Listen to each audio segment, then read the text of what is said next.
సంతానం కావాలన్న మీ కలను నిజం చేసుకోండి. 49 అంటే సంతానం, 49 అంటే సంతోషం. వివరాలకు సంప్రదించండి. నమస్కారం. ఆషాఢ శుద్ధ ఏకాదశి పరమ పవిత్రమైన తొలి ఏకాదశిగా చెప్పబడుతుంది. సాధారణంగా ఏకాదశి తిథే అద్భుతమైన తిథి, విష్ణుప్రీతికరమైన తిథిగా చెప్పుకుంటాం. అయితే ఈ ప్రత్యేకంగా తొలి ఏకాదశి నాడు విష్ణువు యోగ నిద్రలోకి వెళ్తాడని, ఇక్కడి నుంచి 4 నెలల పాటు మళ్ళా కార్తీకంలో వచ్చే శుక్ల ఏకాదశి దాకా ఉత్థాన ఏకాదశి అంటారు, అప్పటిదాకా ఆయన నిద్రిస్తాడని చెప్తారు. ఈ 4 నెలల్ని చాతుర్మాస్యంగా భావించి ఈ 4 నెలల కాలంలో కొన్ని రకాల నియమాలు పాటించే విధానం కూడా కనపడుతుంది. అనేక మంది మఠాధిపతులు, పీఠాధిపతులు, సన్యాసం అది స్వీకరించిన వాళ్ళు కూడా చాతుర్మాస్యం చేయటం కనపడుతుంది.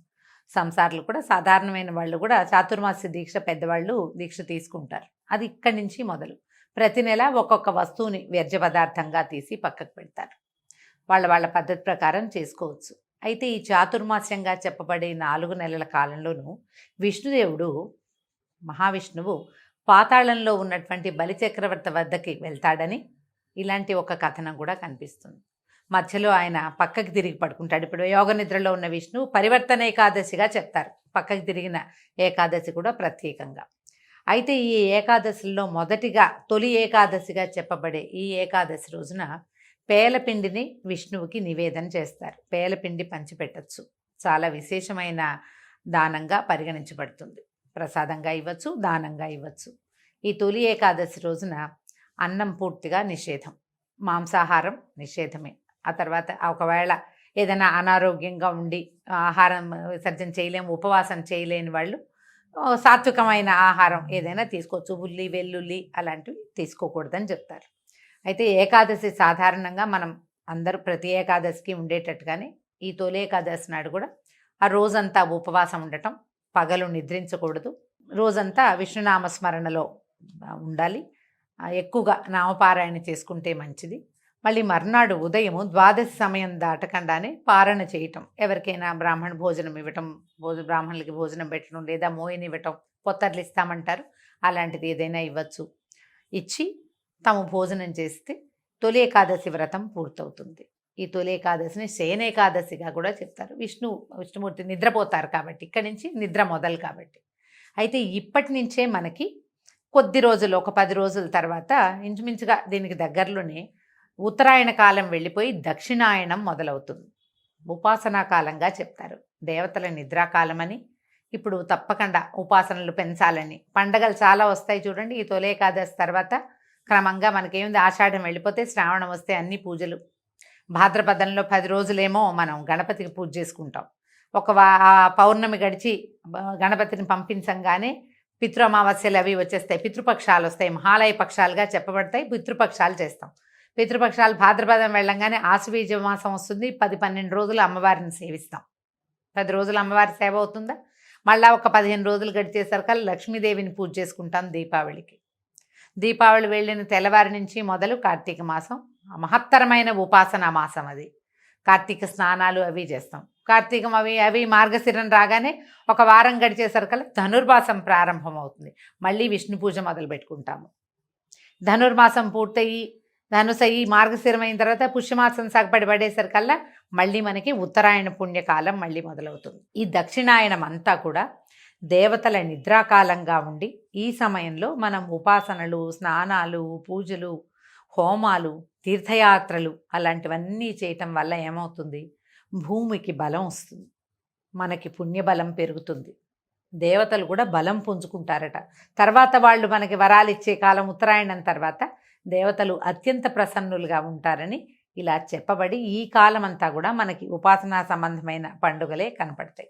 దానికి ఆరంభమే తొలి ఏకాదశి. ఆషాఢ మాసంలో ఇంకా వేరే పండగలేం లేవు. ఆషాఢ మాసం శూన్యమాసం, ఖాళీ. కొత్తగా పెళ్ళైన ఆడపిల్లలు పుట్టింటికి వచ్చేస్తారు, అల్లుడు గడప దాటకూడదు, ఇలాంటి నియమాలు కూడా మన ప్రాంతంలో కనపడతాయి. అయితే ఆషాఢంలో ప్రత్యేకంగా ఆడవాళ్ళు గోరింటాకు పెట్టుకోవాలని, మునగాకు తప్పకుండా, అవిసె కూర, మునగాకు అవి తినాలని చెప్తారు. ఇవన్నీ కూడా సీజనల్గా చెప్పబడినవేనండి. ఆషాఢం తర్వాత ఏముంది, శ్రావణ భాద్రపదాలు వస్తాయి. శ్రావణ భాద్రపదాలు అంటే వర్ష ఋతువు, వర్షాలు వస్తాయి కదా. ఈ వానలు వచ్చే ముందు కాలం అంతా కూడా మనం మన గోళ్ళు, వేళ్ళు, చర్మం, పొట్ట అంటే మా గట్టుని అన్నిటినీ రెడీగా చేసుకోవడం కోసమే ఈ గోరింటాకులు పెట్టుకోవటము అలాంటివన్నీ. తర్వాత ఈ మునగాకు తినటము, మొరింగా అని ఇప్పుడు చాలా ఫేమస్ అయింది మునగాకు. ఈ మునగాకు కనుక తింటే ఏంటంటే గట్ ఫ్రెండ్లీ, అది మనకి శరీరాన్ని శుద్ధి చేస్తుంది. ఆదివారాలైనా కనీసం తినాలంటారు. తెలంగాణ ప్రాంతం అంతా ఆషాఢ మాసం అంతా కూడా అమ్మవారి సేవాకాలం నడుస్తుంది.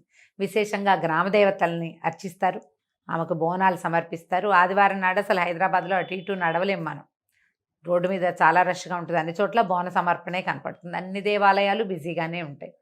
ఒక్కొక్క ప్రాంతంలో ఒక్కొక్క రకంగా చేస్తారు. ఈ ప్రాంతపు ఆచారం ఇట్లా కనపడుతుంది. ఆంధ్ర ప్రాంతంలో ఇంకొక రకంగా అమ్మవారికి ఆషాఢ ఆదివారాల్లో అమ్మవారికి పెరుగన్నం ఇవ్వటం, గంగానమ్మకు పెట్టడము, అది కొన్ని ప్రాంతాల్లో కనపడుతుంది. ఈ ప్రాంతీయ ఆచారాల్ని మనం ఎలాగూ పాటిస్తాం. ప్రాంతాలకి అతీతంగా ఈ తొలి ఏకాదశి పండగని అందరము చేసుకుంటాం. ఈ రోజున తెల్లవారే స్నానం చేసి తలంటు పోసుకోకూడదండి. నూనె రాసుకుని స్నానం కాదు, తల కొంచెం కుంకుడుకాయతోటో లేదా కాస్త షాంపూతోటో తల రుద్దుకోవటం, తల కడగటమే. తెల్లవారే స్నానం చేయటం, పూజా పునస్కారం చేసుకోవటం, భగవంతుడికి పళ్ళు పాలు నివేదన చేసి దాంతోపాటు పేల పిండిని కూడా నివేదన చేసి, పేలాల పిండినే ఈ రోజున మనం ఆహారంగా తీసుకోవచ్చు. దాన్ని అందరికీ ప్రసాదంగా పంచిపెట్టచ్చు. దేవాలయ దర్శనం విశేషంగా చెప్తారు. తొలి ఏకాదశి నాడు మీరు ఏ దానం చేసినా అది ద్విగుణీకృతమైన ఫలితాన్ని ఇస్తుంది. దానం పుచ్చుకోని కూడా అనకూడదు. వాళ్ళు ఎవరైనా ఏమైనా ఇస్తే అబ్బాయి మేము ఇది తీసుకోండి అనకూడదు, తీసుకోవాలట తప్పకుండా. వస్త్రదానం చేయొచ్చు, పళ్ళు ఫలాలు దానం చేయొచ్చు, తీయని వస్తువులు ఏవైనా ఇవ్వచ్చు. పంచామృతం లాంటివి కూడా కలిపి ఎవరికైనా, పంచామృతాలు అంటే పాలు పళ్ళు, అదే పాలు నెయ్యి, తర్వాత తేనె, పంచదార, పెరుగు, ఇవి కూడా మనం విరివిగా ఎవరికైనా ఇవ్వచ్చు. ఇవన్నీ కూడా మంచి అద్భుతమైన దానాలుగా పరిగణించబడతాయి. ఈ రోజంతా కూడా విష్ణునామ సంకీర్తన చేసుకుంటూ రాత్రికి జాగరణ ఉండగలిగితే చాలా మంచిది. ఏదైనా గర్భవతులు, పెద్దవారు, మరి చిన్నపిల్లలు వీళ్ళంతా అన్నం తినకుండా ఉండలేని వాళ్ళైతే వారికి ఉపవాస నియమం లేదు. ఒకవేళ ఉండగలిగితే అన్నానికి భిన్నంగా ఏదైనా కొద్ది చిన్నపాటి ఫలహారాన్ని స్వీకరించవచ్చు. ఈ రెండూ లేకుండా ఉండగలిగే వాళ్ళు హాయిగా ఉపవాసం ఉండొచ్చు. భగవన్ నామస్మరణ చేసుకుంటే మంచిది. ఈ పరమ పవిత్రమైన తొలి ఏకాదశి రోజున దుర్భాషలు ఆడకూడదు, ఇతరులని నిందించకూడదు, గొడవలకి కొట్లాటలకి దిగకూడదు. ఇది ప్రధానమైన నియమం. మీరు ప్రశాంతంగా ఉండి ప్రపంచాన్ని ప్రశాంతంగా ఉండనివ్వాలి. మర్నాడు ఉదయం పొద్దునే మళ్ళీ స్నానం చేసి దేవతార్చన చేసుకుని వంట చేసుకుని స్వామికి నివేదన చేసి ఎవరికైనా భోజనం పెట్టి మనం కూడా భోజనం చేయగలిగితే మంచిది. దక్షిణ తాంబూలాదులతో బ్రాహ్మణ్ణి సత్కరిస్తే మరీ మంచిది.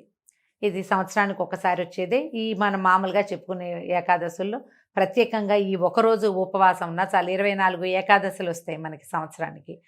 అవన్నీ చేయలేము.